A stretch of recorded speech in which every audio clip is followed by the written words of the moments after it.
Frank and I were shipmates aboard the L&D. Our ship was bound from Harbour Grace, heading out to sea. The sails strained against the wind as they billowed out the sky, and I stood to stare at the empty glare of the sea as it swept by. When we reached the banks, we offered thanks, for the sea turned smooth and still. As the sun came up, it gave a glow over our watery rill, and watched us slip out from our ship in a dory painted bright, to where we'd lay and fish all day until the fall of night. But when the sun began to set and darkness was drawing nigh, I saw a black and fearsome sight blotting out the sky. For the fog rolled in and there it hung like an evil coat of grey. So Frank and I struck for our ship several miles away. Well, we rode like hell, but still it fell, foreboding and forlorn. We prayed to hear upon our ear the sounding of the horn.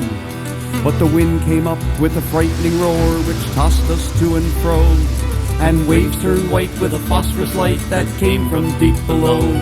It was weird to see, and it frightened me in the darkness and the rain. But our will was strong as we rode along, seeking our ship in vain. On waves we hurled through a watery world, which tossed us up and down.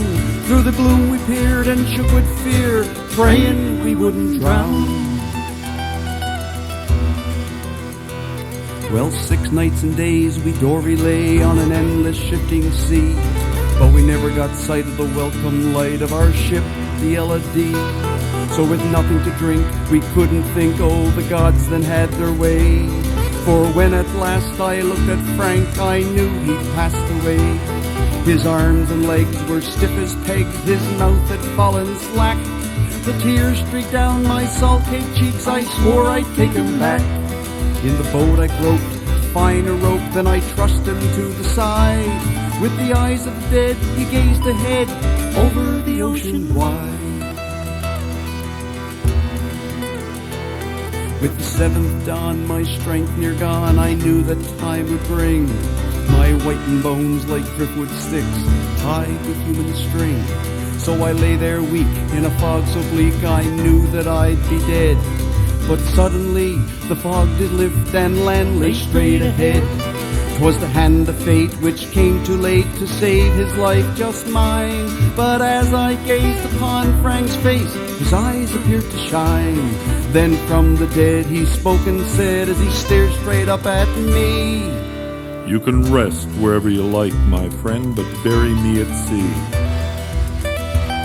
We've been shipmates for many years, we fought the sea and fate, but I stayed on hand till you saw land, 'cause I'm your Dorymate.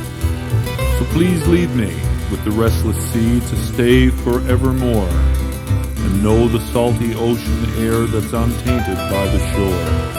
So from our dory I rolled Frank out into the briny deep, and watched him go way down below to his eternal sleep.